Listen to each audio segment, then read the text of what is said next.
come with me on a journey of rule books and crowdfunding campaigns, and me looking at them so you don't have to. Welcome to Crowdfunding Countdown, and that's what we're gonna do. But before we do that, I want to give a huge shout out to my newest patron, Mike. Mike, thank you so much for jumping on board, supporting the channel. Mike came into the Patreon with a blast and dropped this incredible supercut of me having Freudian slips. So I'll put that as a link in the comments below because it's very funny. Yeah, thanks so much for jumping on board, supporting the channel.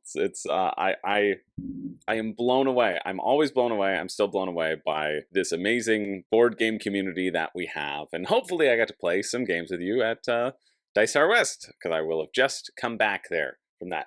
I'm filming this beforehand, so if things cancel beforehand, well, that sucks. But speaking about our awesome community too, somebody sent me an email. Somebody was like, hey, I made some cool inserts and I want to show you. And so I'm going to show them off.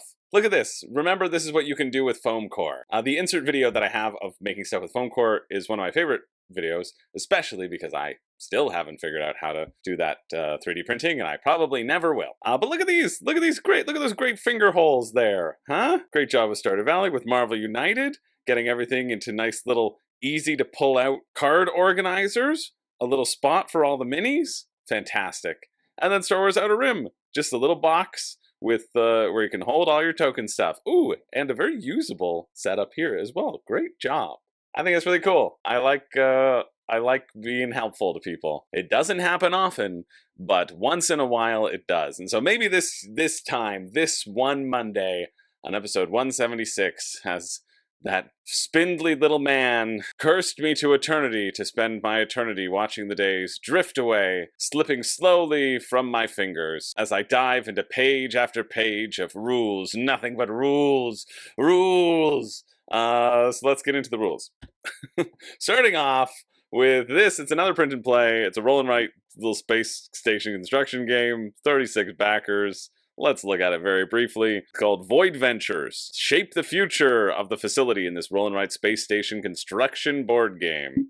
Click, click. Space station, all I ever wanted. Space station, got to get away. Void Ventures, that's the name of the game. You need 4 dice. And 1 dice in another color, so 5 dice. 1 pencil and a colored pencil of any color. The game will be played until any of the players construct 24 segments on the space station. 1 single space station? Seems like it. That's the space station, that's your own board. Okay, roll the zone dice, that tells you where construction can happen, and then the action dice. During their turn, the player needs to select the number of workers for the current turn, roll the number of dice equal to the number of selected workers, perform 1 action of each rolled dice. Okay, I see. You can either fill in spots of connectors, or you can reinforce dice. And basically that gives you your scoring condition. So you'll circle around there, you'll choose what you're going to invest the dice in, and you'll also choose if you're going to be getting resources with those dice or not, or spending those resources to create connectors and score points. So it doesn't make any sense if you don't have anything in the connector. It doesn't matter to reinforce the dice because you're not going to get any points for that connection. Yeah, that seems kind of neat. Sure. How much are you? €3, $5 Canadian. If you like print and plays, well, hey, check it out. That finishes Wednesday, March 12th at 6:59 p.m.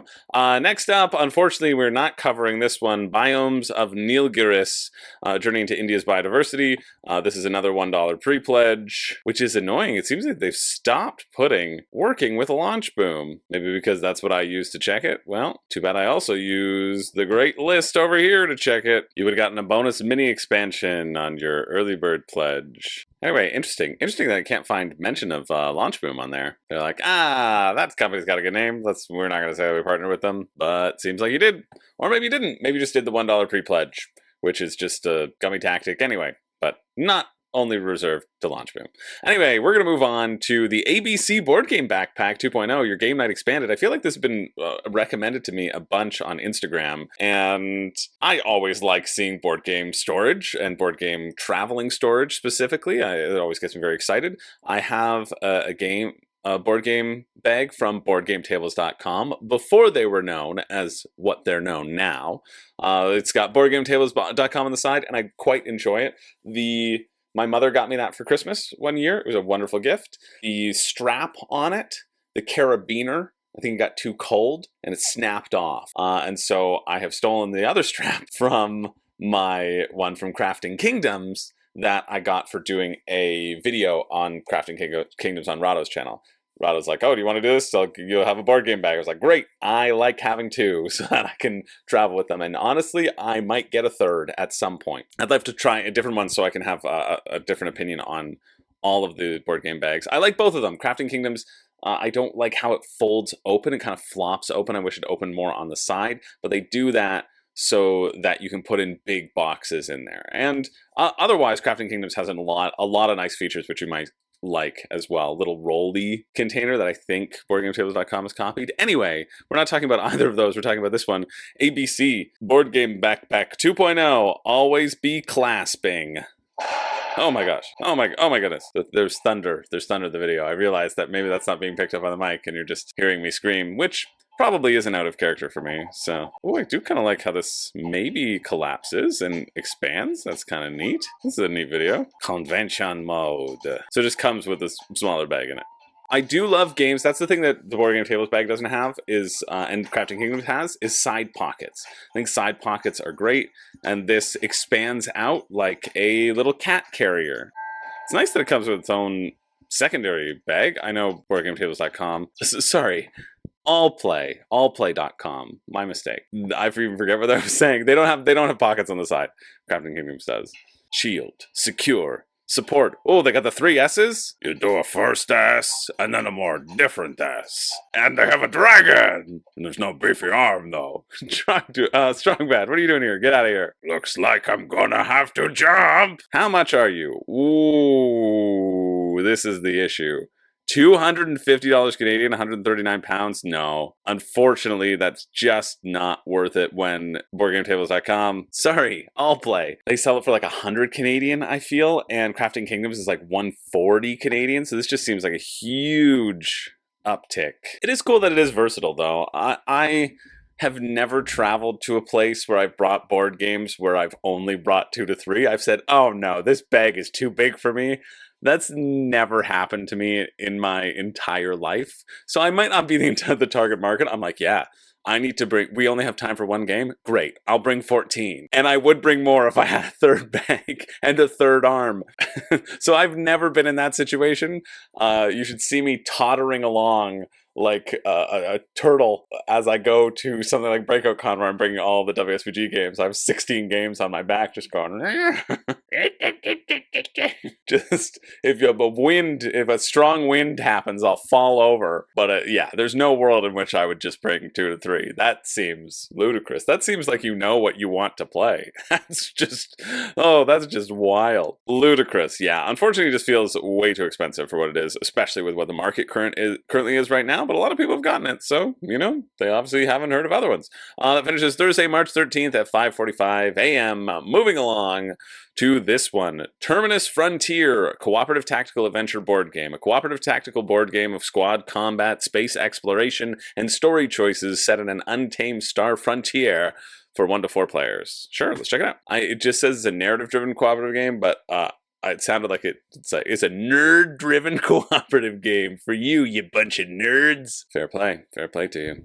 People are signing up for my breakout WSPG tournament. We're almost completely full, which is great, because sometimes I have to wrestle people up, but it's great when I don't. Okay, let's get back into this nerd board game. That music was pretty epic. First created. Oof. Okay, it's a big old massive solo co-op tactical space adventure board game. What's special about it? Hey, that's the first tab. What makes this game special? Innovative and thrilling low-luck tactical combat crafted by die-hard gamers for gamers like you. Tactical squad combat. Engage hostile kill teams head-on and strategic card-based combat. Okay. Manage your ammunition with our low-luck ammo deck system. Great. So you have a bunch of ammo. You can use it to kill the people. Basically like actions, right? You can blow all your ammo on one minion, but then you don't have any ammo in your gun. So guaranteed to hit then? Is that what makes it different? Stealth scenarios, big old boss battles, over 100 hours of play content in this massive space odyssey game. $125. That's 181 Canadian, so like 200, but you know. Is this the Gloomhaven killer? No, you don't. It's just because you couldn't think of another campaign game. Is that why? Gloomhaven has a puzzly feel to it. This feels like playing a first-person shooter, so it's not. So it's a different game. Come on, get better. Now the game content designed by Emil Larson, game designer of Rogue Angels. One scenario designed by Emil, added to the core game. That's nice. A good collaboration. Get people excited. Same genre as Rogue Angels, which look good. I like these Mass Effect character designs. Choose a Drift Hunter. That's a great name. Choose your squad formation. Your chosen position determines your initiative order, grants you action points, the yellow hexagon number, gain red number, and other bonuses. Spend your action points. You can even spend them after you gain them. That's exciting. On combat cards, other skill cards on your turn. I mean, this is going toe-to-toe with Earth Under Siege, right? Like, that's what it's doing for me. Is this better than Earth Under Siege? Or is Earth Under Siege the thing that I want? Yeah, the Earth Under Siege! You're the one I want. Choose selective fire modes as Pulse Burst, Full Auto. When your weapon's ammo deck is empty, you need to perform a reload action to form a new deck. Oh, I see. And this is probably like, you can pulse and you can keep that card. You can burst, but you have to kill a card, right? Full Auto, I assume you're going to kill 2 cards with that iconography. Get in cover or be ventilated. Charge your ultimate ability. Gain Resolve to fuel your ultimate ability. So Threat is a thing that causes people to target you. You'll also gain Resolve, which you can spend on versatile mantra abilities or your ultimate ability, like redirecting, rallying, overshield. Sure, I like charging up for something. That's always fun. Lots of loot. And after a mission, use your ship to travel the Star Sector map to find new patrons, missions, and crew members in our sandbox-like open world with a big old exploration book. Oh, that's fun. It's like immediately begin this scenario, dropping things in. That seems fun. That the exploration book, the Choose Your Own Adventure there, decides what scenarios you face. I mean, I guess it decides what you face anyway, but it gives the feeling that you have more agency rather than something being like, now you're scenario 2A or 2B. You're like, no, it's scenario 11. I'm so far off the beaten path. Ooh, mommy. I mean, they're showing all in these examples. They're like, look at these branching narrative choices. You decide how your tale unfolds. But the only options that they've also showed is you can do this thing, or you can go back to the sector map. Ooh, what choices? Okay, but think about this. Should you do it? Or should you go back to the sector map? These don't really seem like choices, do they? But I'm going to assume that the things that happen in there maybe lock other events. Let's hope that's the case. Your squad must choose open fire, prepare an ambush, or escape to the sector map. The Star Sector map cards are designed to fit into standard trading card binder for rapid setup, breakdown, quick saving, game progress. Ooh, I like that. That seems really cool. I like that as an idea of exploring things. You can explore the sector. You can still keep hidden information. I really like that. Oh, Star Atlas Binder sold a separate add-on. Screw you. I hate that. Well, I guess you could get one on your own. So I think that's fine. But like that got me excited, and I'm fine that it's an extra add-on because you can get it. But just factor that into your cost then. Here are your exploration choices. Visit the trade district. Visit Drawn at Watchpoint Command 1.1. Visit Central Commons 1.2. Visit the Undergrotto Bar 1.3. Or return to the sector map. Visit the Undergrotto Bar. The bartender greets you. Welcome back, Hunter. Looking for the usual? You can say, what's the word on the street? Know anything about the Scrappers? What do you think about the Radiant Corp? Or down your drink and move on. And return to the exploration choices for this planet, which there you can return to the sector map. But this seems fine. I mean, honestly, this is what the Iridia dialogue choices are currently seeming like. It's like, hey, here's a bit of information. It's a video game, right? It's a video game where you press all the buttons and you say, tell me about this, tell me about this, tell me about this. Okay, goodbye. And that's how this feels like it's built as well. Build a reputation. Based on your dialogue choices, your reputation will change. High colony, so you have a good or bad thing. Gain experience in V-Cred by completing missions. In between scenarios, spend V-Cred to purchase new weapons and items at trade districts. Great, sure. Nice tech trees. Core box, you get your 4 Drift Hunter minis. Ooh, does the core box only have standees? Yeah, character standees for your enemies? That's great, do that. Do that one. Don't do the Frontier Pledge. Oh, it's good. We're actually getting almost the most people are doing this Hunter Pledge. Is that all? You don't have a rulebook for me? Oh yeah, you must. Preview videos. It's probably over here. Review and preview videos. Okay. Playthrough videos. There's some scenarios. And then shipping. There's no rule. Oh, there's another tab that says rulebooks. Thank goodness. 45 shipping to the US.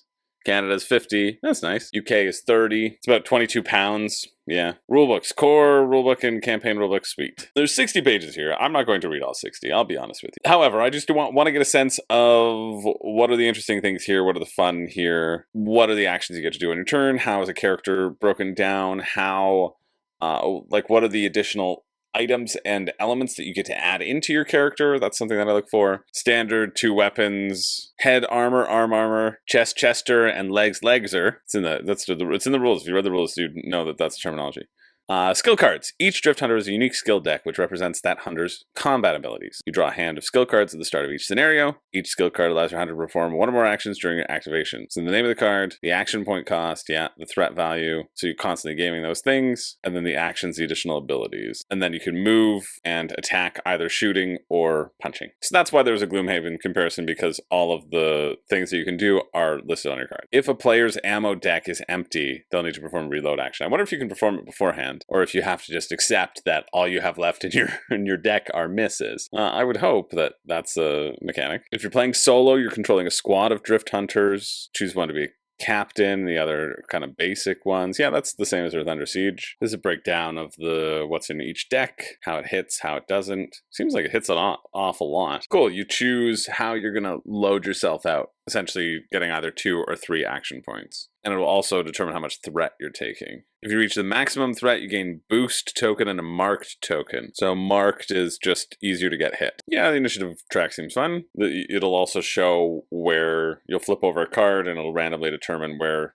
the enemies act as well. Actions. Yeah, everything you do is on your skill card. So it's all card driven. You can move, you can attack, you can reload, which is important. Keeps on saying when the ammo deck is out of cards. No, reloading can be performed even when the weapon has not depleted all its ammo. That's great. This is especially useful if you realize their high damage cards have been spent and you wish to reshuffle them back into the deck. Yes, that is the whole point of reloading after every kill. So a lot of player agency to make you feel like you're being powerful. You can aim, so you look at the top cards of your ammo deck, you can put them in any order, and then you can heal. Standard actions are common actions that can always be performed regardless of cards in your hand. Okay, you pay 1 action point, you discard a skill, and then you can shoot, move, melee, aim, reload, or so you can do everything that the cards allow you to do, but the cards generally will give you better results anyway. Everything can be diagonal, so that really cuts the board down. Oh, okay, it's not trash the card, it's just discard the card. So you don't get the benefit of it. You get the benefit of 2 cards, you don't get the benefit of the 3rd card, and you blow through your ammo deck quicker, because a whole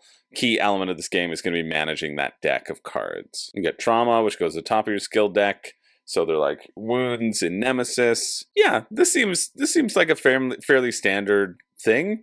Skirmishy type game, jumping around the map, using these skill cards effectively. It seems like the skill cards are kind of just like move and shoot though, so you're not going to get exciting patterns, but as you level up, I'm sure the way you can spray bullets all over the place is going to improve, right? So that's what I would assume. Permanents are special skill cards that have lasting benefits, so you probably add to your armor. Yeah, I mean, it seems all right. It's not blowing me away. It's not doing anything necessarily completely mind-blowingly new, but I think you kind of are going to get what you expect with this. I think it looks like a solid world that's been developed, that they really are into creating this Mass Effect style game. So yeah, it's doing very well, and it looks like it should be pretty solid. Obviously first-time publisher, so nice to see them coming out with a bang and doing well. So if you're interested in that, it finishes Thursday, March 13th at 12 p.m. Moving along, we have Nanty Narking, The Rise of Cthulhu by Phalanx Games. Hey, Phalanx Games, have you finished doing coalitions yet? Have you managed to produce that? Because it's been almost 4 years, and you said it would be out in 1.5, and people are mad, and I couldn't add it in my crowdfunding retrospective, and I was upset about that. So why do you keep on producing things when you haven't produced the things that you've already made? Of course, I guess we can say that about every board game company in existence. So, but I mean, come on, Phalanx. Coalition seems cool. But Nanty Narking is a reimagining, a re-envisioning of Discworld Ankh Morpork, which they lost the license to as a Martin Wallace game, and so they probably lost the license to Nanty Narking as well, and so I assume that they're just like, we'll make it Cthulhu themed. They're doing what Unfathomable did, which is like, hey, Oh, we don't have the IP? Well, we'll take a free IP then, and we'll make a Cthulhu. I'm fairly certain that's what's happening here. New to Nanty Narking, it's a Victorian board game of wit and pod snappery that reintroduces Martin Wallace's well-known bestseller. Immersed deeply in the world of Dickens and Doyle's literature, the card events of the game are tied to real and fictional characters in places of London.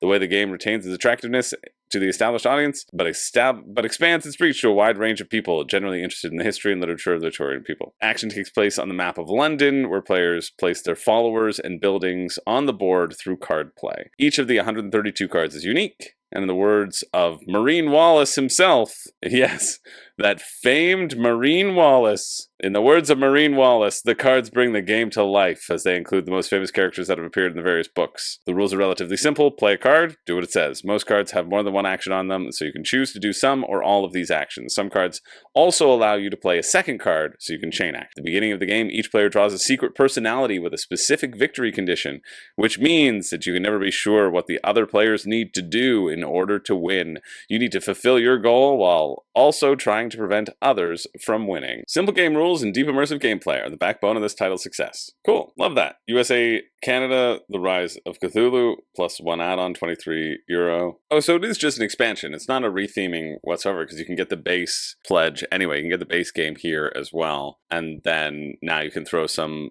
Cthulhu on it. Just slap some tentacles on that bad boy, Colin always says. Okay, so what does the expansion do? Just adds in a bunch of stuff? There's Marine Wallace himself. Very nice guy, Martin Wallace. I did an interview with him for World Series of Board Gaming. Top class. Alright, so there's no rulebooks though. Like, why? Why do you do this to me? Making me, like, you give these people rulebooks, right? Like, you teach other people how to play the game, and you're like, nah, general public doesn't need to know. No, nah, they don't need it. Overview. Okay, here's the overview. If you jump to the what is Nanty Narking bit, you skip that. Okay, that makes more sense. This is a dynamic expansion for Nanty Narking, allowing 2 to 4 players to become great old ones of myths. Summon lesser gods and entities to do your bidding, help you achieve your secret goals. You battle with powerful great old ones. Use new card abilities Insanity to ramp up the madness level, and summon to beckon lesser entities to join you. Okay, here are the actions. Place one of your minions, agents, or controlled elder ones in an area on the board. Roll a dice. Take other people off the board. Get money, advance Insanity, which makes it easier for old ones to be summoned, play interrupt actions, place buildings. You know, in all this, you haven't told us how to win.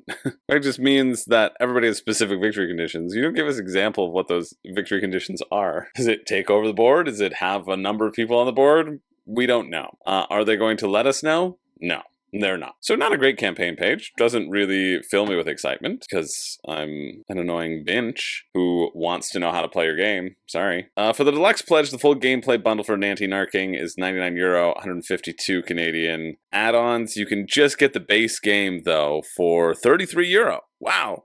€33 or 50 Canadian. That's good. See, I like that. The expansion is clearly a lot more. So you could get the expansion for €49 and then the base game for €33, and you'd be less than this deluxe pledge because there's an extra miniature set on there, it looks like. I don't know. I was really looking forward to checking this out, and it hasn't really given me a reason right now to back it. Maybe the video will tell me more. I didn't watch the video, I just kind of jumped ahead, but I doubt it. I mean, it gets me excited, right? Like the idea of having these big Cthulhu gods that are on the board who are just causing chaos wherever they are. It's probably easy to manage, but I assume you could move them around and they just really mess with everybody. I don't know. I'm kind of bummed here because I wanted this to be a better campaign page. I wanted there to be more reasons for me to get excited about the game. And that probably would have been, give me a rule book.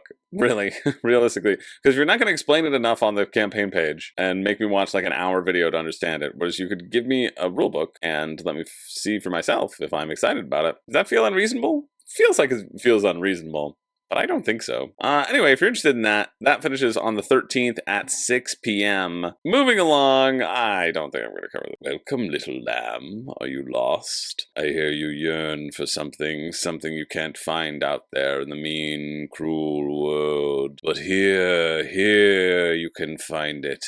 I can offer it to you at a price, of course. Come in. Enter the Devil's Lounge.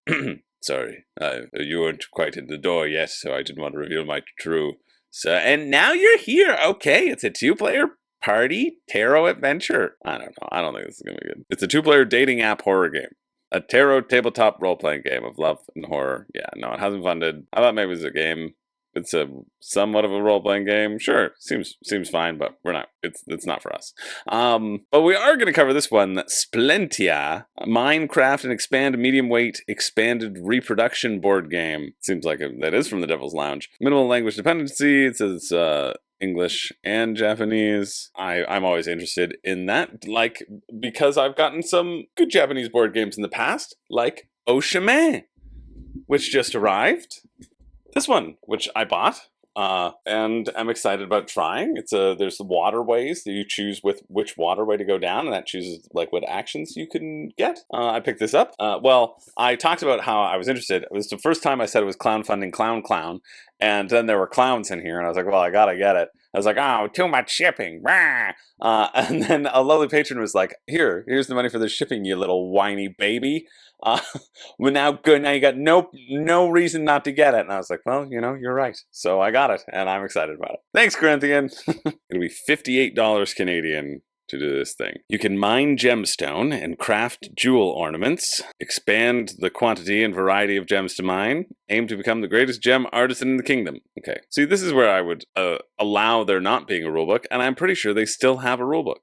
Here's how to play. You send miners to mine, take a miner token from the bag, and send it to the mining site. It will burst if no destinations are left. I'm about to burst! So there must be some reason why you can't place people in a certain spot. Obtain gems from the mining site where the miners have been deployed, so you get the polyomino shapes. Make gem crafts, arranging the shapes to fit the blueprint shape, so it kind of reminds me a little bit of Project L. Submit jewelry to earn rewards. Player who have burst cannot perform this action. Yeah, you do not get a reward if you burst. That's what I have learned. In other circles, some people might say that bursting is its own reward, but I say no. If you want a real reward, don't burst. That's all I have to say. You want victory? You want blueprints? Don't burst. That one didn't work as well. You want to expand locations? Don't burst. You want miners? Okay, no, we're not. That's not. Okay. Those that work in a mine. Yeah, let's see what this English rulebook has got for us. It's only 5 pages. Come on. Oh, each player draws a chip from their bag, places it on a mining site card that matches the miner symbol. However, miner chips cannot be placed on slots occupied by key tokens. You can choose to stop drawing chips before you burst. Then anybody who didn't burst gets their stuff. So it's based upon the types of miners that you have in your bag, essentially, will determine if you're going to burst or not, if they can go in certain things that are open. Yeah, that's fine. Nice little bag push your luck game. Yeah, it's very simple. You're going to be continually getting more miners. You're going to be continually completing these blueprints. And so it's Project L with an extra step, essentially, of like push your luck elements of what sort of shapes can you get. I think it's going to be fairly random, to be honest. But if that idea of pushing your luck sounds interesting to you, it's $58 Canadian, and then plus shipping. Shipping the US is about $27.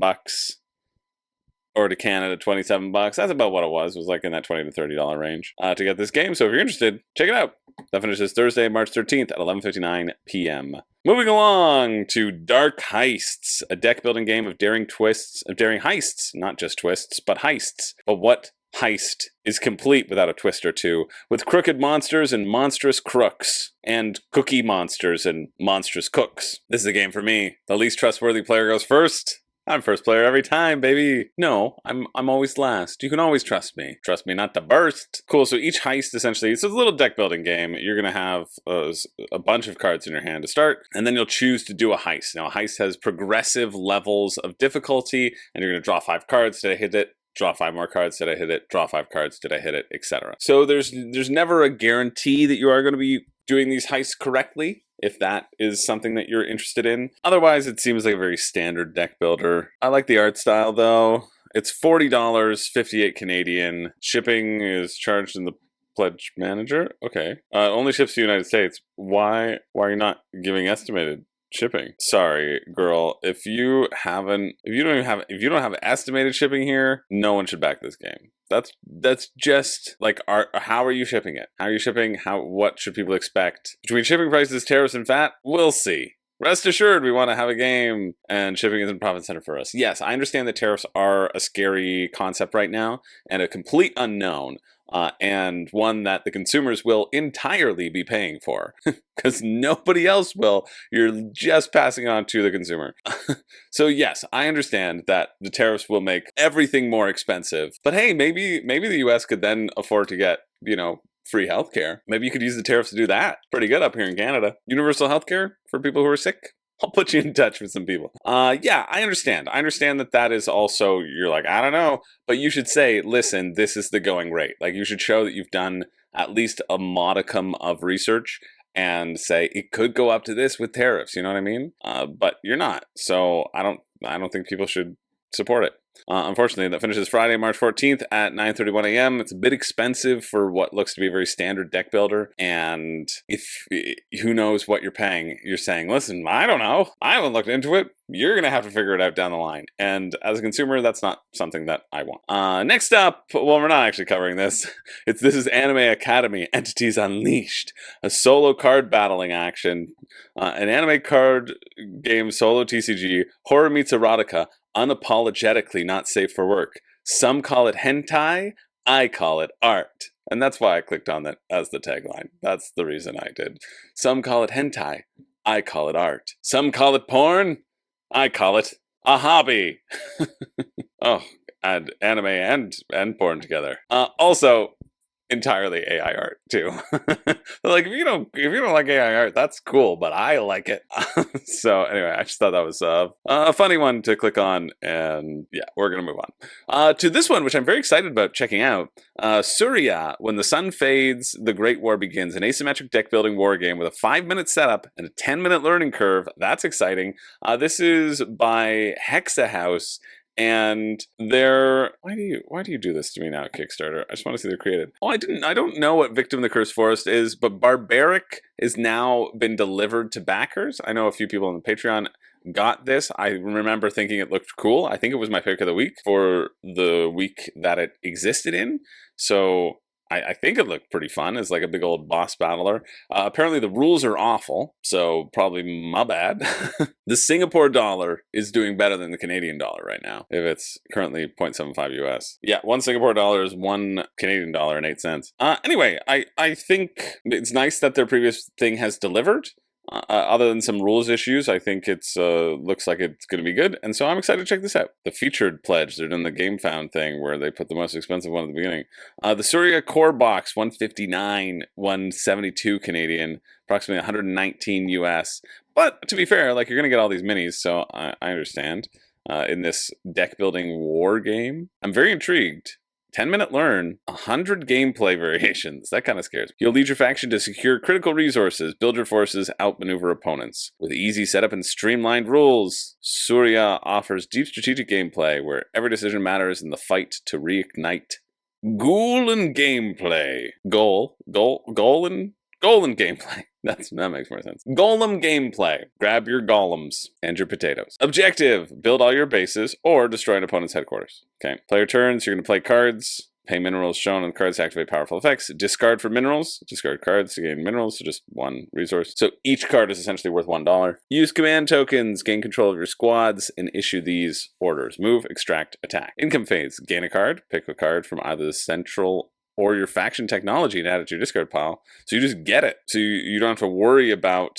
Interesting. Okay, so the flow of the game is going to be hand management in that some cards will require you to pay your mana, your minerals, essentially, but you don't ever have to use your cards to buy more cards in this deck building game. You're just always going to get to use them for their effects as long as you don't use some cards for their effect. Collect minerals and draw cards based upon the number of bases you control. Yeah, this does seem cool. They did reach out to me. They're like, hey, do you want to check this out at some point? And I was like, well, let me wait and see. Let me wait and see if I think it looks any good at all. But I'm intrigued right now. It does seem kind of sweet though. I like all the minis. It's pretty cool. Oh, that's cool. Unlock Painted Edition giveaway. When we hit 70,000 Singapore dollars, we'll randomly give away 1 set of pre-painted add-on to 1 lucky backer after the campaign ends. Cool. Love that. How to play. Let's go jump down to there. I don't want to keep looking at the pretty pictures because they're pretty, and I want to focus on the gameplay. And the Suriya. Was there a video? Did I skip the video too? Yeah, I skipped the video. Let's watch it. I haven't been watching any of the videos. I've just been so excited. Good. It's not going to show me anything. I really like this sort of faction deck or the central deck concept. I thought that concept was cool in Imperial Settlers, and that really let me down. But I'm interested to see sort of the dynamics on the board in terms of that area control. Because it seems like a very tight board as well. Yeah, play cards, pay the minerals, summon units, build bases, mine minerals, use special abilities. That seems to make sense. Move a squad or mine for minerals in a certain spot. Attack an enemy squad. Use a command token to attack an adjacent enemy squad. Both players roll dice based on their unit types and numbers. So just a simple smash them and cash them situation. This is the part that gets me the most excited. The deck building that you will have your own personal things that are still a random market, or you can draw from the central card pool as well, which is nice. This also looks like it's a screen so people don't see what special cards you're considering buying, which might be an interesting twist. Still work in progress. Yeah, let's check it out. 11 pages, yeah. In the canals of human history. Oh, sorry, in the annals of human history. Cool, there's 4 factions. I think there's probably more that you can get. Cool, you're going to draft the terrain. I love that. That's the best part about Twilight Imperium, in my opinion. That was the thing that got me very excited about it, so this also gets me excited. If a player begins their turn with 4 bases on the map, they're immediately the winner. 2-player game, a player who successfully destroys their opponent is the winner. When a player successfully destroys an enemy's headquarters, the maximum number of bases required for victory is reduced by 1. Okay, so there's a bit of a player elimination there, but you can destroy somebody's base and then potentially win if you've invested enough. So I like that as potential balancing. Like, I'm not gonna kill you. I only have 1 base. Like, why am I going to attack you? Just let me chill here. Like, there can be that argument. The same argument that Zach was making in the Sonoda, or his game of Sonoda, if that was what it was called, in the Niagara recap. I just remembered that I needed to text my good friend Keith Brown that I'm going to Vegas, and because Dice Tower West, I will come back from there today, or I'll be flying back today. And because Dice Tower West is now at the West Gate, that means it's only a 20-minute walk from Tacos El Gordo. And I will be eating tacos. I will have eaten Tacos El Gordo every day, 100%. And I can't wait. Oh, it's going to be amazing. Anyway, Keith shares my love for Tacos El Gordo. So I just had to text him that I'd be eating there every day. And he said, "You effing bastard." He's like, "I just said you effing bastard out loud." He's in Fresno, California right now. And I said, he says there's tacos everywhere. And I said, oh yeah, I saw. Yeah, I hope you're having a nice trip. And next time you're eating a shitty Fresno taco, know that I'll be sucking down greatness. All right, let's get back into this. Oh, now I can't stop thinking about Tacos El Gordo. Okay, so some have upkeep costs. You have to continually pay minerals to keep those cards out there. Then you'll do your action phase, and you perform all your actions at once. You go, you play all your cards, you move your people, you drop it down. How does the turn order change? That's what I'm interested in. Oh, this is also interesting that you get your income phase after you take your action, so at least you can capitalize on your own bases that you've just dropped down before they get destroyed by somebody else. Combat. The attacker rolls the attack die in addition to their unit dice. Okay, so you're slightly favored for the attacker. Any faction participating in the combat on higher terrain can re-roll a die once. Okay, so that's the purpose of the terrain trays that you can set up. You have the high ground. Oh, so you roll the dice first, and then you also have a chance to play tactic cards. So there are some, based upon the number of T symbols rolled on the dice. Okay, cool. And each different set of terrain has a different sort of defense modifier or attack modifier. So positioning is important. That's cool. You calculate attack against defense. It seems pretty easy. All destroyed units are returned to player trays, placed in the space corresponding with the type. If the space in the player tray provides a bonus, the player receives that bonus. That's also neat. So you might want some of your people to die. You can gain a mineral, draw a card, and that's a really nice balancing factor too. Each squad can have a maximum of 6 units. Units use different dice. Yeah, you use command tokens as the standard way to make sure that you don't forget that you have moved a squad. So if you move a squad, you can't attack as well. It seems like it. Only 1 command token can be placed in a given space. Cool, every base has some base abilities. Neat. Locations, right? Squads with at least 5 units gain +1 defend, +1 attack. And there's some conditions to go into the space too. That's great. That's really exciting. I think this looks fun. The only thing that I could think of would be that it's going to rely a lot on the deck building as well. You know, will the deck building be as exciting? The general sense of moving and attacking, it is an area control game. I wonder how long a game of this will play, too, do they say? How much is shipping before we move off this spot? Shipping, 26 to the US, 29 to Canada. So yeah, like, for me, though, I'm looking at $200 for this game. And that's tough. And I think the cost is because they have a bunch of minis, and the minis do look cool. And judging by their barbaric delivery, I think they're pretty good at making these minis. So that's a bonus. I think it's also tough. Like, you're getting all of these, like, fun trays and whatever. And I think a lot of this could be pared down into a more affordable version in that, like, 90, like, half price. Because you're getting, you know, 133 miniatures in the all-in pledge. Yeah, it's nice to see it doing well, though. I think it's actually, I want to talk myself out of it because I know the box is going to be really big, but I may have to cover it because I think it looks neat. I want to see if I'm right because I usually am. So yeah, it's really intriguing me. And I thought the small amount of board would feel like there's limitation there, but it feels like there's going to be tension. It's going to be about the mineral creation. I just don't know how exciting the cards will be. And it's a lot of money to spend on a game that the cards may not be that exciting. What are you saying? Did we say the time? 60 to 120 minutes. Yeah, I could imagine it being in that realm. I think that's a really nice time as well. Nice one, Suriya. Really nice. If you're interested, the finish is Monday, March 17th at 3:33 p.m. Wow, we're already Monday, but we still have a lot to cover. All right, next up, we've got Fame and Fable, a fantasy board game, a competitive monster battling quest combining hand management, strategy, and push your luck with gorgeous art. I think this is from a first-time creator, but it's he is a illustrator. That's his work is known, so potentially that's the reason why it's raised so much money. Let's see what it's like. Okay, that was a comprehensive video for the solo section. It made the solo mode feel more exciting than the multiplayer mode. It's £30. So what's that? 56 Canadian. Read the rules. Oh, beautiful. How to play, and then the rules are right there at the very beginning of how to play. That's how you do it. Great job. We're going to look at the not solo rules because that's what I don't have as much of a handle on. Essentially, you will have a number of actions on your turn, and you can use that to get people onto your team, and those people can do damage. Damage will be assigned to monsters.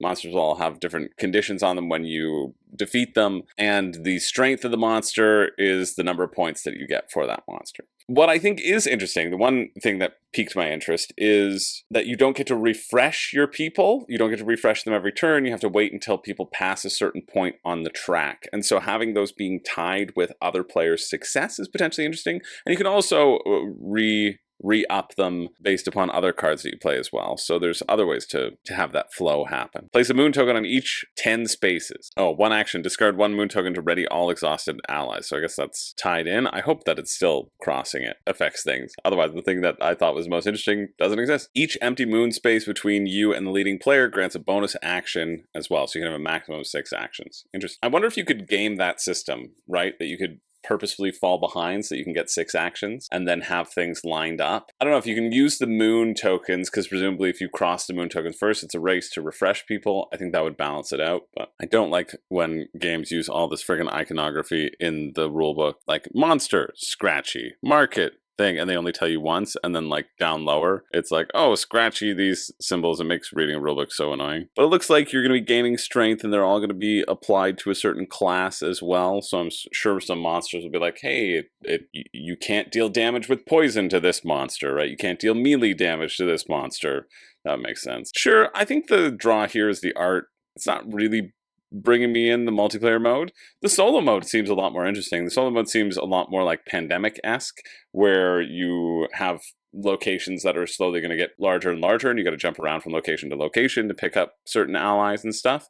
The solo mode seems way more interesting than the simple mode, you know, the 2-player 2 to 4 player mode. What's shipping going to be? UK £6, Canada £16, US £13. That's very expensive for me. It's like $80 for me. I don't think so. I think it seems fine. You know, I think it seems okay. I think the art is absolutely gorgeous. There's a reason this guy's an illustrator, has been working as an illustrator for a long time. It's very cool. And I like the origins of it. I like the origins that it started out as he was playing D&D and he drew new monsters for his crew, and then he just wanted to expand upon that. I think that's really awesome. Unfortunately, and I think the solo mode might be worthwhile checking out, to be fair. I don't think the multiplayer mode looks interesting, really, whatsoever. And as not a solo player, makes it not interesting to me. But if you're interested, check it out. The finish is Tuesday, March 18th at 2 p.m. Again, the solo mode really just involves, there are 6 locations. Their monsters will be spawned randomly at those locations, and they will fill up those locations.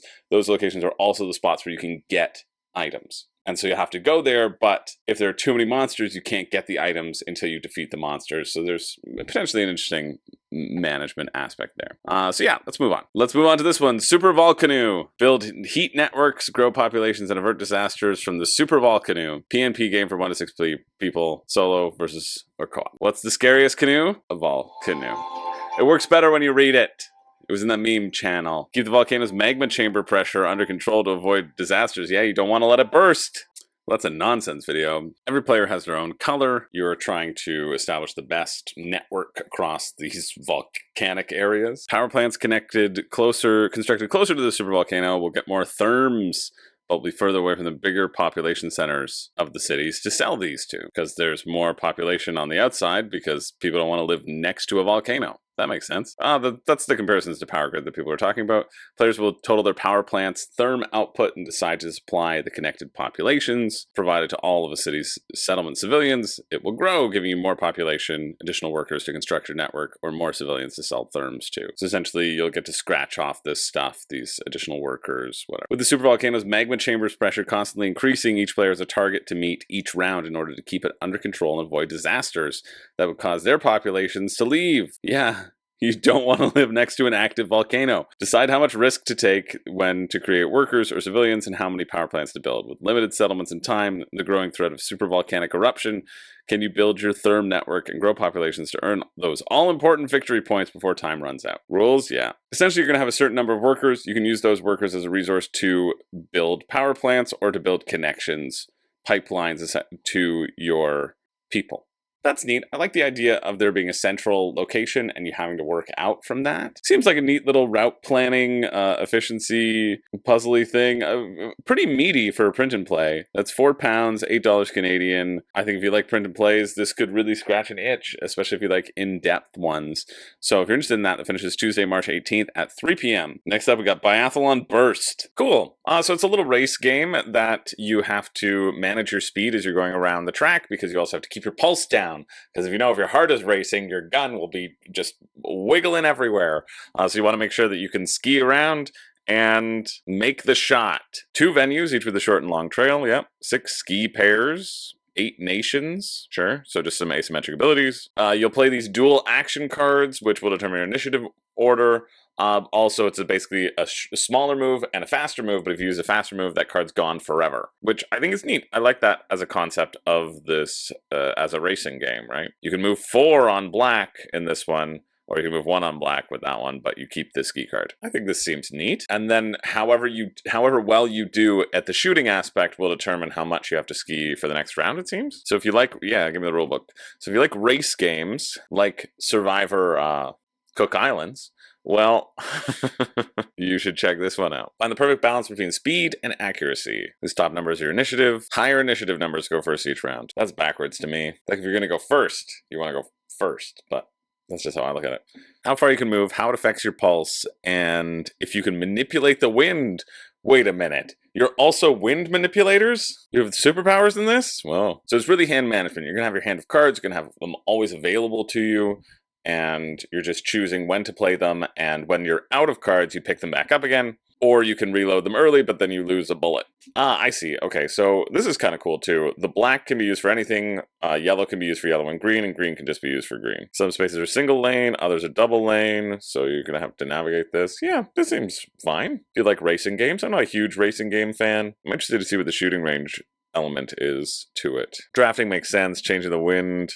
You start the wind blowing in a different direction, so that'll matter for, I guess, going around turns and stuff. So you can take time to lower your pulse, or you can shoot. Your accuracy is that above your pulse marker, so it's a 3+, 3+, or a 4+ in this one. So you can keep your pulse in a certain area, or you have to roll a 4 to hit it, or 3 to hit it. So pretty simple. And basically whatever you hit will determine how many spaces you can move. So it'll give you a boost around for the next lap, I guess. And then you can also take time for like a pit stop, Formula D style, where you can get a tune-up, you can add wax to your skis, just helps you move a little bit more efficient. Sure, how much are you? It seems fine if that's your cup of tea. It's €54, 82 Canadian. That's pretty pricey. You just have some wooden markers. You do have a bunch of skiers, though, a bunch of biathletes, so that's nice. Nice organizational system with the tech boxes all around the outside. Sweet. But €54, and then shipping is 9 to Germany, 15 to the USA, 19 to Canada, right? So it's over $110 for this game. And this game seems like a fine game. I think it's not anything offensive. I don't think it's that monumentally exciting either, right? It's one of those games where you pulled it out, you'll play it, and go, yeah, okay, that was fun. Unless you're like a really big fan of the theme. I think if you're a big fan of the theme, this is going to be a solid game for you. Otherwise, it doesn't really pull me in. But if you're interested, the finish is Tuesday, March 18th at 4 p.m., Moving along to Run, Raptor Run. We've had biathletes and now we have raptors. This is a role-playing party game of weird racing featuring comical velociraptors speeding through an intricate multiverse. Well, it's got a good tagline. That's why I wanted to look at it. A role-playing party game was Adventure Party, so it's got to hold up to that, because Adventure Party is great. All right, the lyrics aren't that great, but the hook is a bop. Run, raptor, run, raptor, run, raptor, raptor, run, run, raptor, run, raptor, run, raptor, raptor, run. Running through an ever-changing racetrack that will defy the laws of physics. They get to choose different raptor cards inspired by pop culture personalities. Less excited about the pop culture part. Get ready to run like there's no tomorrow. Okay, so there's 220 D20s, 40 racetracks to create the ever-changing circuits divided into 20 pit straight tiles. Useful to accumulate sprint points, helping and hindering other raptors, and gain useful magical items, and 20 curved tiles representing hazardous tracks. Okay, so that's pretty intuitive. Straight, good, curved, bad. Ooh, bit homophobic there, but you know, we'll give you a pass. So what's the actual game? There's a GM screen, so you have to have a GM to run it. Basically, you roll a dice and you see if you roll the number on that tile. If you do, great. And then you have to describe how you navigate the hazards. Roll a d20, but watch out for turbo tokens and bog downs that can advantage or disadvantage the roll. So like you can to not run very fast. Yeah, it just feels like a roll stat check thing, and they say, hey, you have to make up the game and make it fun in order for you to may have any fun. It doesn't feel that fully fleshed to me with this, well, I guess it does feel fully fleshed. It is what it is, right? I don't see it as being that interesting. Like, I guess if it's a storytelling game, like if you're looking for a storytelling game, I like Adventure Party because nobody has to narrate it. You do get the storytelling, and you get like that wavelength aspect to it. Here, you just have storytelling, and you have these tiles, and you're like, oh, I'm going to go around this curve, but there's nothing else to it. You just roll a dice, and you can interfere with each other's placements, right? Run, raptor, run, raptor, run, raptor, raptor, run. I mean, I'd spend 99 cents on that song, but I'd rewrite the rap part of it. Anyway, if you're finished, I'm finished. If you're interested, that finishes Tuesday, March 18th at 6:59 p.m.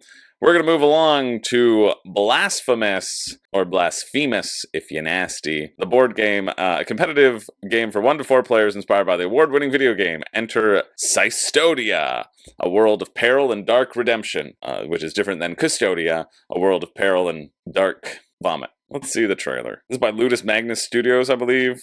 Yeah, they did Black Rose Wars, Nova Etis. Oh, it is Custodia. They just spelled it with a V to be cool. The Suffering Lands, the City of Churches, and the Underground. One of those is much scarier than the other.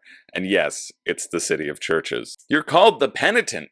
Think about how much penance you already have to do. You want to add more to that? Come on. So there's a separate boss fight area that only you get to jump into? And everybody else just gets to watch you play? That seems like no fun, if that's what it actually is. Alright, inspired by the award-winning video game. Oh, it's based off a video game, I see. How much have you raised? Not $1 million yet, though. I mean, it'll probably cross $1 million, but I will not be doing a 5 Reasons You Shouldn't Back because I'm going to Dice Tower West, and then I will have filmed this. I'll try to give you 5 Reasons You Shouldn't Back because right now it doesn't look interesting whatsoever. So, but maybe the rulebook will change that. Do like that there's... Oh, what were people saying about Ludus Magnus recently in the Discord? Was that Ludus Magnus? I think it was. I think it was Ludus Magnus who like promised art books or maps and then just said, nah, we're not doing that. And people are like, well, no, we bought it. They're like, nah, we're not going to give it to you. Let's see if I'm right. Oh yeah, I've over time looked at Ludus Magnus' customer support seems really bad. Some of their responses have been incredibly snarky. Yeah, people are still waiting for them to fulfill content for Nova Estus Renaissance, which is now several years late. Anytime they send an email, they don't respond, but they only respond if you comment on their current campaign because they want current money. And then like I have 5 people in my Discord who are like, yeah, every time I email the customer service, they just were overtly rude. And I'm like, get over it. Like, why would you want to support a company like that? Like, Ludus Magnus has always felt kind of meh to me. I feel like the way that they have interacted in the past has not left a good taste in my mouth personally. And they just have seemed like they were pushing doing the €5 pledge in order to be able to access the pledge manager, and like, if you don't do it, then we're gonna raise the prices, right? Like, they push that kind of FOMO. And then they also like don't care about their backers who've spent so much money. Like, I have people who would like pledge for 3 things and we're like, hey, you haven't delivered. You haven't given me my stuff, and they don't even respond to them. Like, they've emailed other companies and been like, hey, I'm missing a couple boxes. And they're like, yeah, sorry, we're really behind. It's going to happen. We're just like really delayed. They're like, no contact, no customer support. And there's a couple people who have been referencing that in my community. And these are people who purchase a lot of stuff. They are room and board patrons. They need me to talk them down off of every single ledge. They have no self-control. They have boxes and boxes and boxes. And I love them dearly.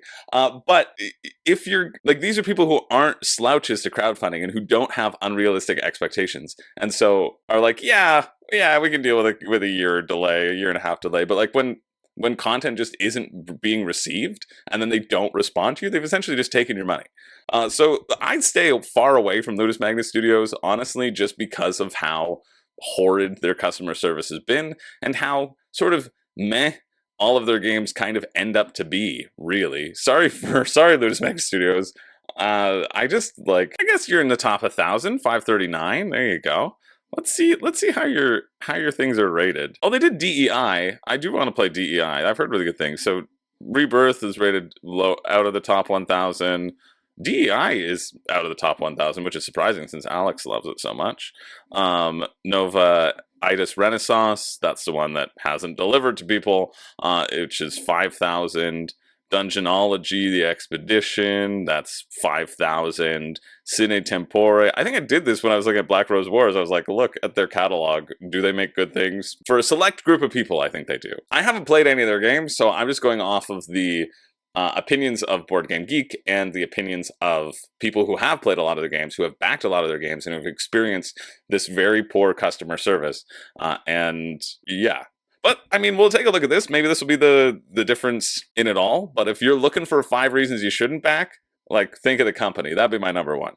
I do like this. I do like the Penitent. You'll get some asymmetry depending upon which person that you're playing. It seems like there's a few cards that you can swap in and out, and there'll be different stats that you can swap in and out as well. I do like this sort of dice crafting element. That's cool. That's something that Dice Forge has done, and I haven't seen it in any other games, like the idea of dice crafting, that you can slot these things in and roll them. I think that's a really neat concept that I'd like to see in more games. You can explore the depths of Custodia if it's free of monsters. You can delve into its secrets by rolling a D100, 2D10, and adding their current destiny value. The result will guide them to a specific paragraph in one of the game's tomes, either in the generic book or one of the 3 specific ones. These paragraphs unfold unique encounters, challenging tests to overcome lurking dangers, or even mini-battles offering valuable rewards. Sure, it's just a random encounter table, but that you're going to be having those throughout. If you like that in your games, don't get it. It's point number 2. Hey, look, we're doing 5 reasons. Combat. Combat requires the strategic use of weapon dice, which can be customized, yeah. Each enemy presents unique challenges, requiring specific results on dice to be defeated. That seems less exciting. It's like, oh, did I not put the poison on my dice, and I didn't roll it?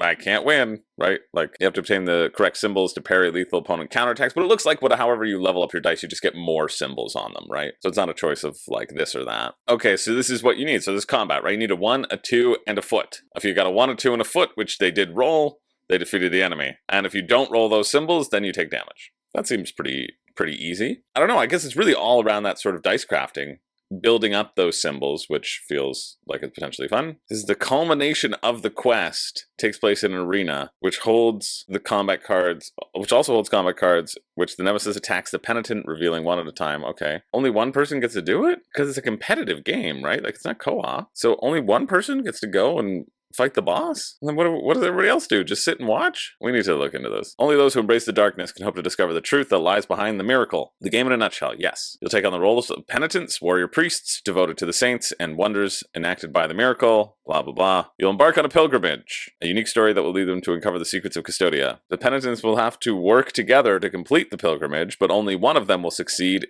in the final intent and obtain the status of saint, thus winning the game, while the others will drown in a sea of affliction and repentance, cursed by the miracle itself. I hate this.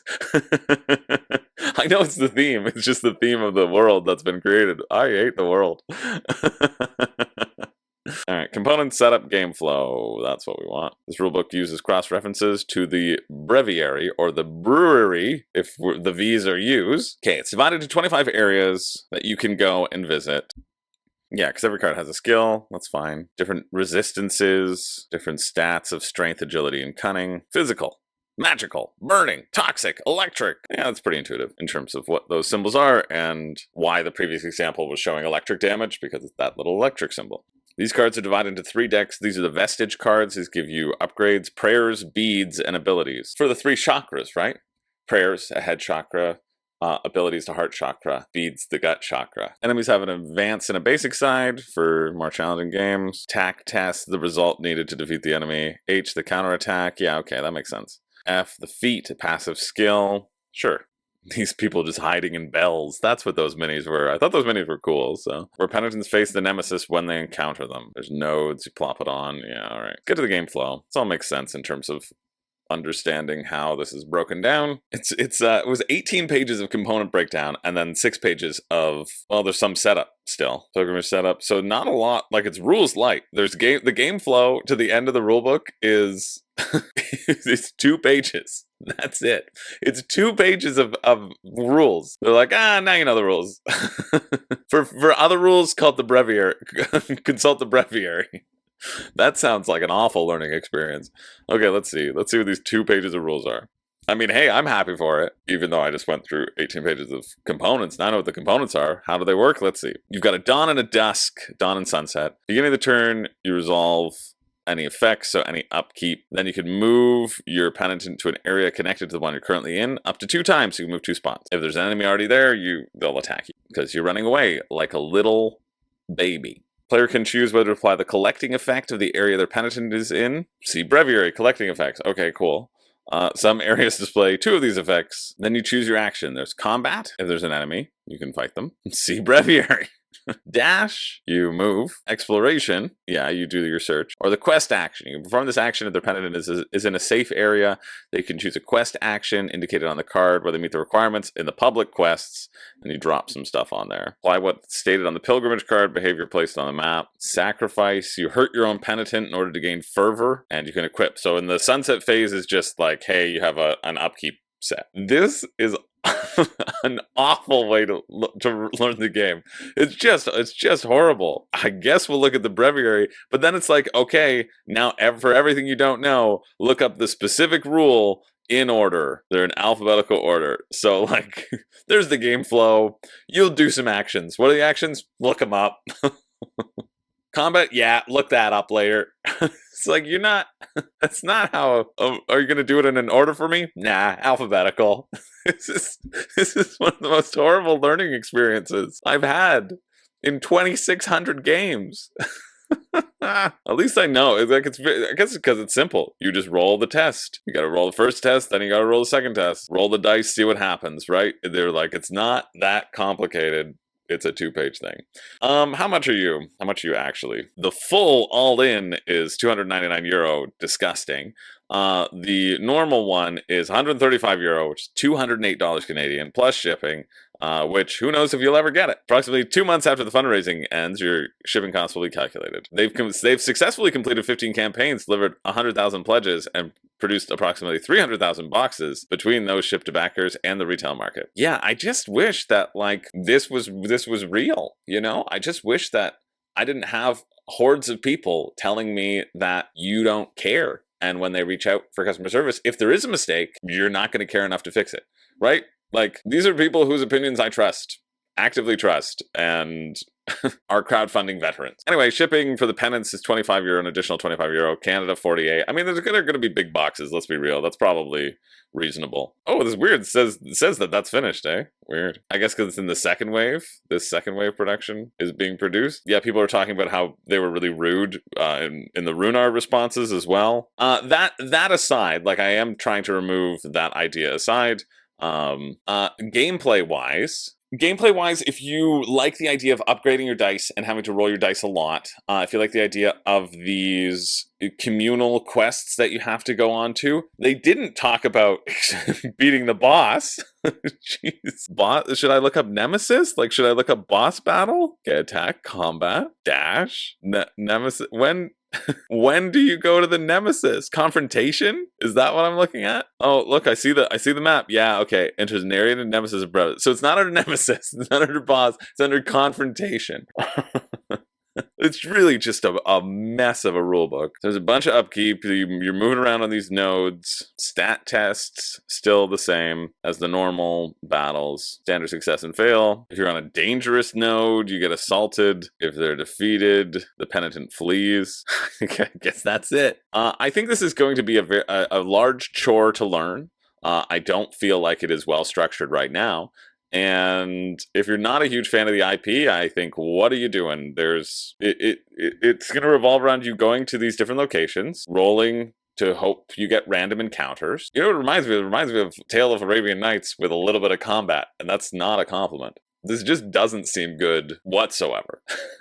Like, I have thought it really feels to me like I'm picking on Louis Magnus because I'm like, you didn't give my friends their toys. But like, I'm not. I think Black Rose Wars looks interesting out of their catalog. I thought Blood looked fine. I just think this one doesn't look good at all. So take that for what you will. If you hate everything that I hate, then don't do it. If you love everything I hate, well, maybe that's good information for you, but don't say I didn't warn you. That finishes on the 18th. That should be Tuesday at 6:59 p.m. And finally, we have this, which I'm going to look at briefly. We have Don't Look Back, the horror miniatures game, written by Matt Burns. Cool. I know a guy named Matty Burns. Maybe it's the same guy. I don't think it is. He would have told me. Don't Look Back is a solo co-op tabletop miniatures game that plunges you into a world where nostalgia and nightmares collide. The ultimate love letter to retro horror. I'm interested. I mean, like, it's a minis game, so I'm naturally not going to be interested in it. But I am interested to look at it. But there's no world in which I'll probably ever contemplate getting this, just because it's not my style. I'm going to take a quick look to see. Cool. Didn't tell me that much. This is the first thing that the Black Site Studios has created. Do you crave relentless blood-soaked carnage and heart-pounding horror in your miniatures games? Keep scrolling if you dare. You're going to get a camp cabin. That seems fun. Some fences. You can create your own little camping ground. Players take control of a group of 4 characters navigating a chilling plot where a relentless, non-player controlled killer is always lurking. The game uses a simple D20 dice mechanic that keeps action and rolls moving quickly. Each game unfolds on a 3x3 table with free-form movement, immersive storytelling, and a dynamically generated threat that ensures no 2 games play out the same. Beyond its gripping narrative and tension-filled gameplay, Don't Look Back is also a fantastic way to dive into the world of miniature painting and terrain crafting. Each game is an opportunity to bring your unique creativity to life on the tabletop. I saved it. Saved it there at the end. I saved it. Perfect reading. To start a game of Don't Look Back, you run through these 6 steps. You call up your characters, you choose your plot, you select your intensity level, you select your killer, you set the stage, begin the first turn of the game. This might appeal to sort of co-op fans, solo fans, Final Girl fans, maybe. This is a great campaign page. Natalie Gray. Each character has their own card, which details their stats, item, skills, and helps player track their terror, wounds, and luck. The killers in Don't Look Back represent the most horrific monsters that stalk the town of Northwood. Each killer is built using a visage, MO, and 2 traits. The Beaumont Man. You'll have your standard mini, and then you'll add, like, asymmetric abilities to them. That's great. The Fright Phase represents the ambient horror in the environment. Yeah, that is scary. That's scary. Killer phase, character phase, end phase. Oh, do they not have the rulebook here? I was excited to read it. Shipping, a single box is $10. How much is everything? All core items is €99. A single core box is $50, not $99, not euro. And it's $50 or 73 Canadian, so it'd be about $100 to get this game. Dang, where's the is there a rulebook here? Don't look back, hardback rulebook. $50? Wow. Yeah, but where are the rules? Like I like the pitch. I guess there are gameplay videos that you could watch, but I don't like watching those. I like reading the rules. I mean, like, you can watch those. You know what I mean? Like, the value here for me is to see, or at least the value I think I provide. I mean, I know I don't provide any value. Let's be real. Hee hee hee. Just kidding. I love myself and I love you all. But I feel like the hopeful value that I provide is that I have a unique set of skills. I can read words on a page and use my imagination. I mean, other people can just, watch it. But there's measurement, movement. This is nice. It's done all in shaky cam. I mean, honestly, looking at the other ones, it's better than top down. I think you might be right. I think we might have to have a filmer. It's pretty fun. All right, I'm into it. Yeah, that's a bummer. That's a bummer. I was really looking forward to reading the rules on this one. Sorry. I think the concept seems cool. It's another minis game, right? So you'll be constantly rolling d20s. You'll have measurement movement aspect to it. They were talking about moving, like, I move 2 inches here and I run to this spot and the killer appears and stabs you in the back. I don't know if they're showing enough to warrant you paying $100, but it seems like a lot of people are into it. I feel like it's probably found its niche pretty well. And so if you're interested in that finishes next Tuesday, the 18th at 7 p.m. I want to check what my notifications are. Oh, Iridia. This says Vanguard. Yeah, I don't need those notifications. That's it. That's it for the week. Every week I do a pick for me and a pick for you. The pick for me being the thing that I think is the most interesting mechanically, that I would be the most excited to play, that I would be the least likely to slap you right across the face at game night if you even suggested it, unless you're into it, in which case we can work something out. And the pick for you being the thing that I think if you got, you would regret the least. But I'm going to remind myself of all of these things with a little crowdfunding grunt down. Starting here. Absolutely not. Nah. Yeah. Nah. Yeah. Nah. Meh. Yeah. No. I don't think so. And maybe. This is a tough one. I definitely have a clear pick for me. I don't know if there is a pick for you other than that. I think this is great. It's great that this is a pick for me since they've reached out to me. My pick for me is Suriya. I think this looks cool. I think there's a lot going for it. I think the deck building is going to be fun because you don't even have to worry about paying for things. You're just always going to get a card. You're always going to be growing, and then you can focus on the area control aspect and punching each other in the face. I think that's going to be cool. I think it is too expensive. I wish that there weren't minis. I wish that there was just little tokens and you could get this at like a $60 price. That would be perfect for cheapy old me. Yeah, I think I'm surprised. Like, I don't want this to be the pick for me because I have too many boxes, but I might have to tell them I'll cover it. Yeah, I think it looks cool. I do think it looks cool. I'm hopeful that the flow will be interesting. The only thing I could see which might not be up my alley would be the proximity of all of these spaces could result in a lot of just like dice checking fests. I don't know how the resources and the minerals are going to feel that sort of accumulation. I'm hopeful that they feel interesting and the balance of playing the cards feels interesting, but you kind of don't know how that'll play until you have the cards, you see how the cost of all the cards work and that sort of stuff. But otherwise, I think there's a good chance that I would quite enjoy this one.